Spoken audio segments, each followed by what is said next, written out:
Eu sou a Tami do Literatami e este é o vídeo sobre o livro A Pequena Outubrista, da Linda Bostrom Knausgaard.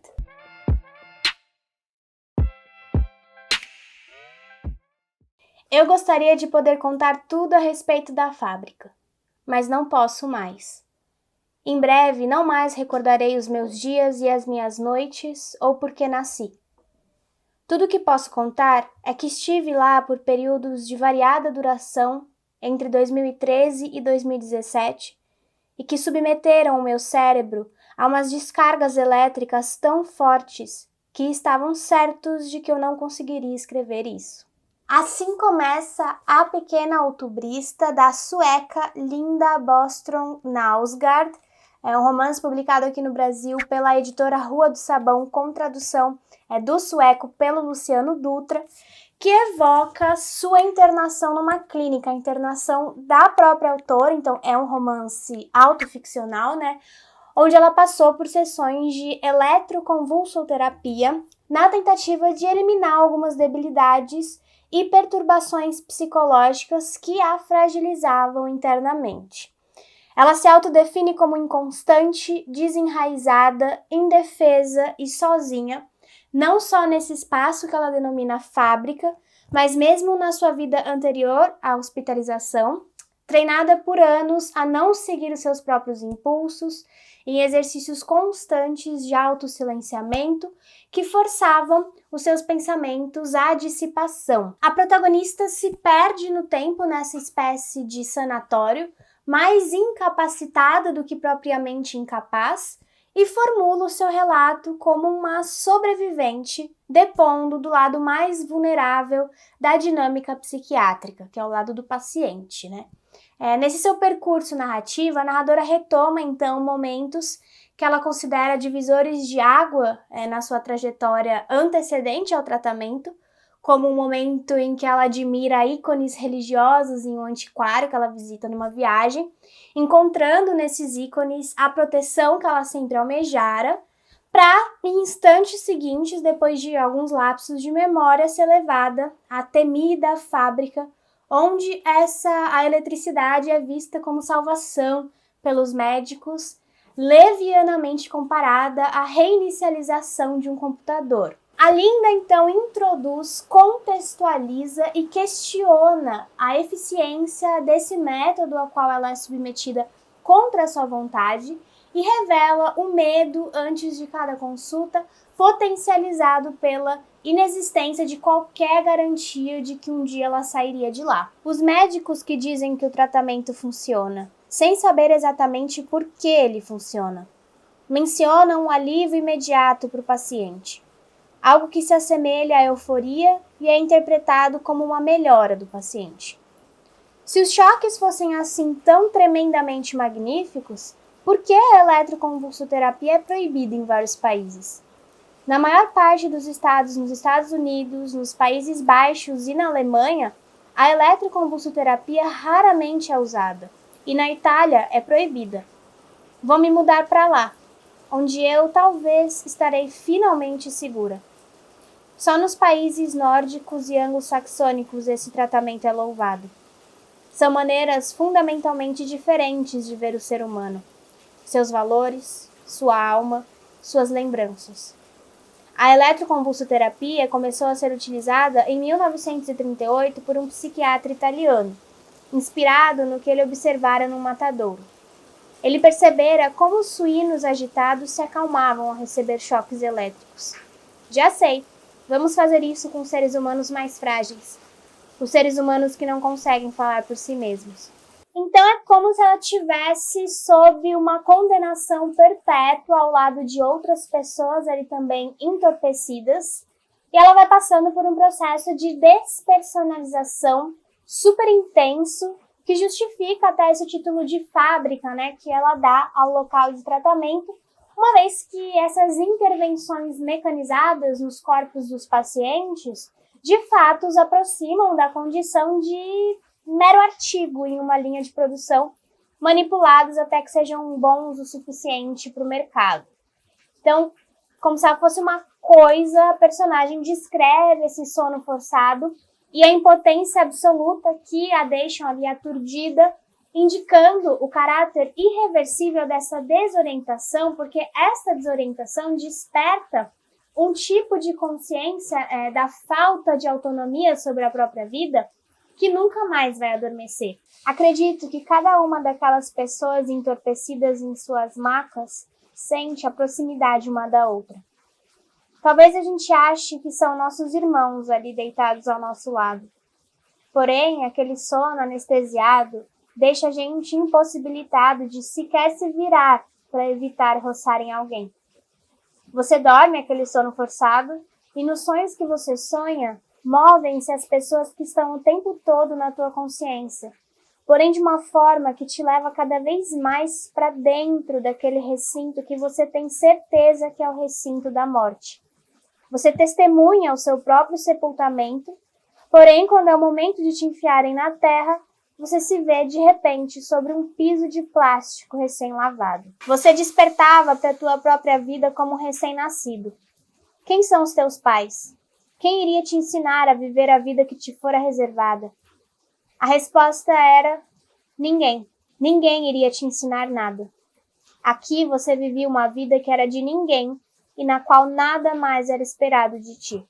Esse espaço da clínica, que é o cenário de grande parte do livro, compreendendo também a enfermaria que serve de alojamento, é retratado como lugar nenhum e abundam no texto, acho que deu para perceber nesse trechinho, referências ao nada, a ninguém, a nenhures, a lugar nenhum, né? A ausência de ouvintes e de visitas capazes de aliviar mesmo a estadia nesse recinto da morte onde as violências são constantes. A atenuação vem pelos sonhos, aos quais ela se agarra como um escape desse nada absoluto, da mesmice aterradora e da repetição dos dias. Determinados enfermeiros e cuidadores também oferecem certo conforto para essa protagonista, mas mesmo deles despontam alguns fiapos oníricos, potencialmente lidos como indícios de que talvez essas pessoas, ou ao menos alguns de seus traços,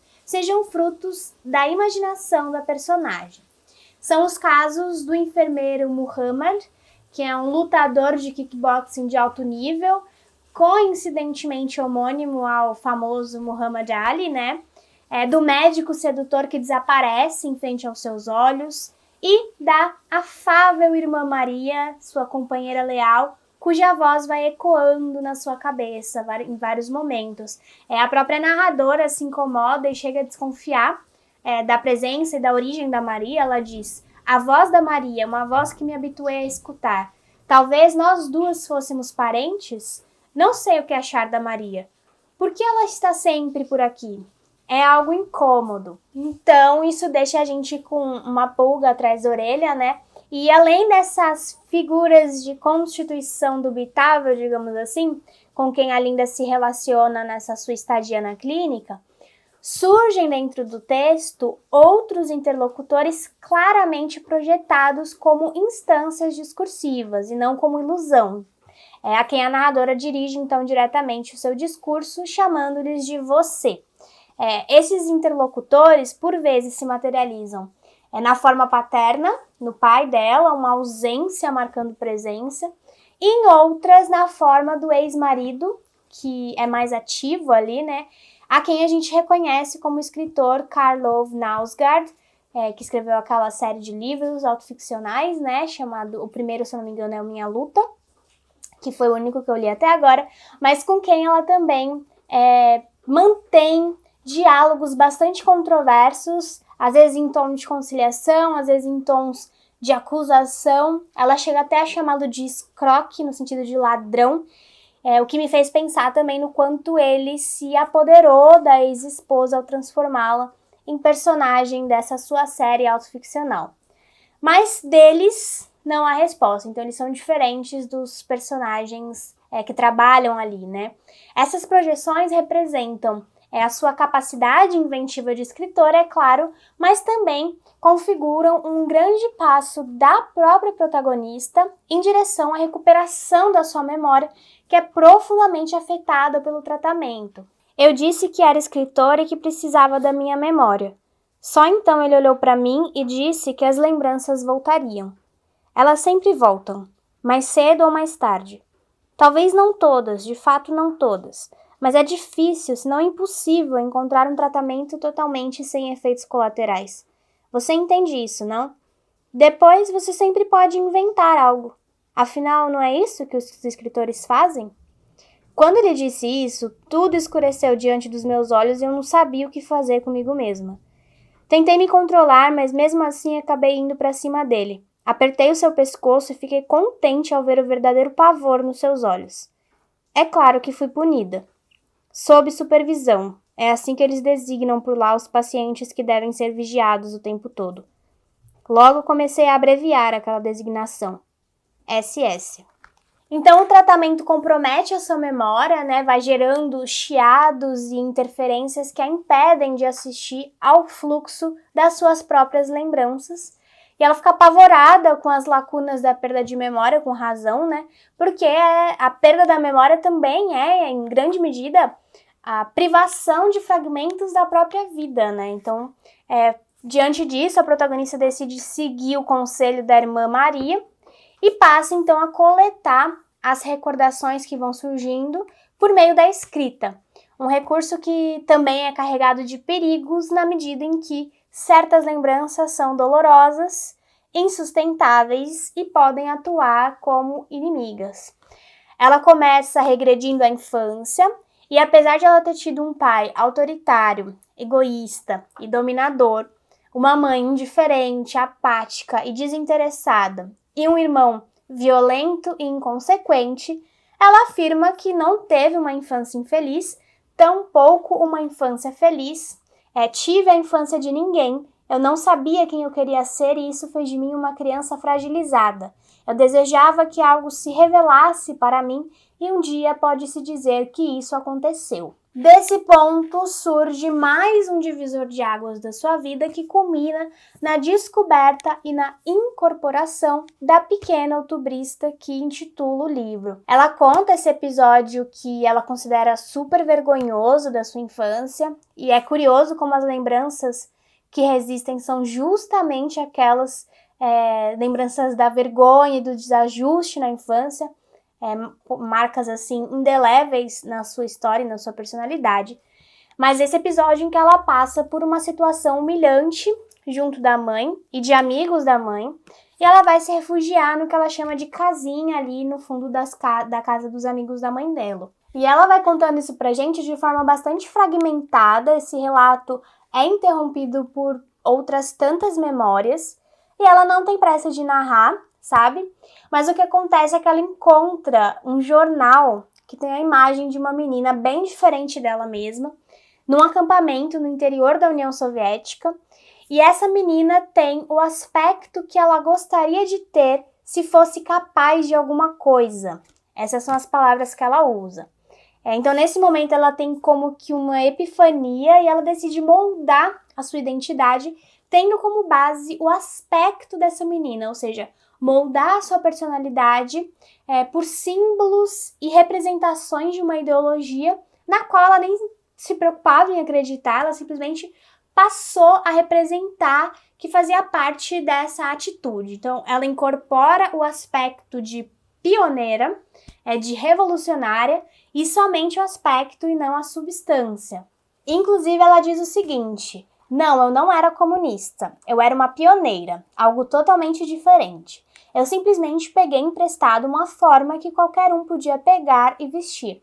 A forma conduz à liberdade. Foi algo que aprendi durante aqueles anos e de que sempre me utilizei desde então.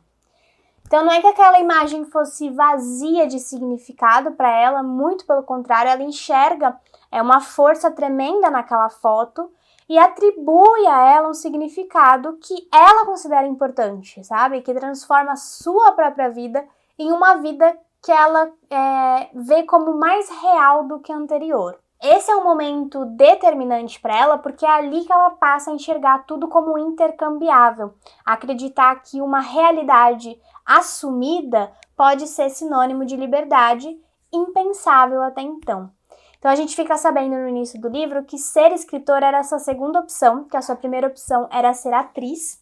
E aqui nesse momento, assim também como no momento divisor de águas anterior, ela tanto cria como uma autora, quanto atua como uma atriz. Então é muito louco porque ao mesmo tempo em que essas ocasiões contribuem para que ela perca o seu senso de subjetividade, tornando-a meio incorpórea, elas também são as ocasiões em que essa protagonista manifesta os seus atributos pessoais, os seus desejos de forma mais potente.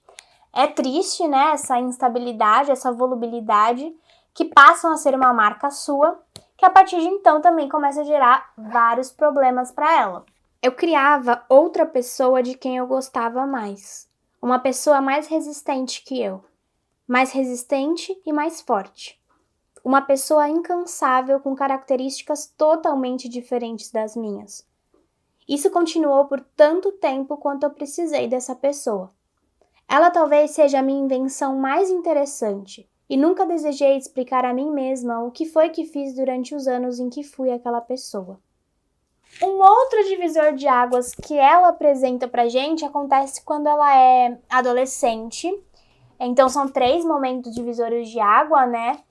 Eles não aparecem em ordem cronológica, mas o primeiro é esse da pequena outubrista, o segundo é o que eu vou falar agora, de quando ela é adolescente, e o terceiro é de quando ela encontra aquelas 3 imagens no antiquário.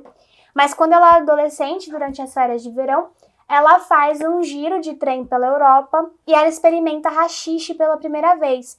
E aí ela entra numa bad, depois de provar o haxixe, e ela tem uma crise de ansiedade fortíssima, e depois disso, nunca mais a ansiedade abandona ela. Ela chega mesmo a dizer que a partir desse ponto a ansiedade tomou as rédeas da vida dela. E a definição que ela dá para ansiedade é, assim, pelo menos para mim, muito exata. Ela descreve a ansiedade como a sensação de que é impossível aguentar.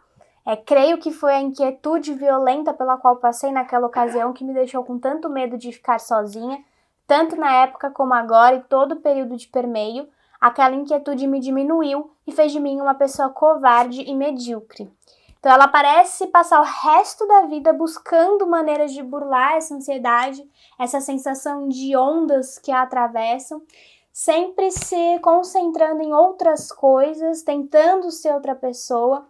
Então, mais uma vez, as lembranças que resistem, os divisores de água, são aquelas lembranças que torturam, que machucam, mas de todo modo é um pouco positivo que o exercício da escrita sirva como estimulante e conservante de memórias importantes, né, contra os efeitos do tratamento. Agora, uma coisa da qual ela não se esquece e na qual ela se concentra com impressionante ímpeto são seus filhos, de quem ela pretende recuperar a confiança. É bastante comovente como ela se preocupa com como ela afeta a memória dos seus filhos. Ela diz que a primeira lembrança que eles sempre tiveram foi o fato de ela ser uma mãe que podia sumir, e ela diz que ela apavorava os filhos dela, e por conta deles ela conserva um senso de responsabilidade que aprende a vida como a um dever. Então, principalmente porque ela acredita também que a solidão é genética, então ela teme pelos filhos. Para ela, então, ser mãe é uma força que ela nunca tinha sentido antes, e por mais que isso seja super bonito, ainda assim, não deixa de pensar que ser mãe também é assumir um papel em relação ao outro, né?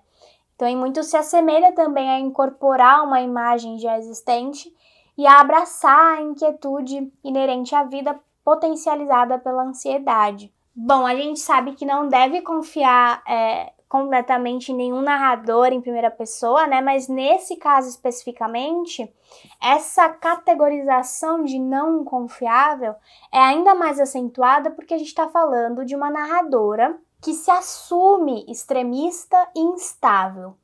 Então, nos raros momentos em que ela se vale de termos técnicos psicológicos para falar de si, ela diz pra gente que é bipolar, que ela pode ir da depressão profunda à euforia em apenas 1 hora.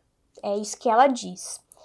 Eu não digo que essa é uma característica de todas as pessoas bipolares, pelo amor de Deus, longe de mim querer estigmatizar, mas aqui neste livro, a sua inconstância psicológica se estende ao discurso, à sua atuação enquanto narradora.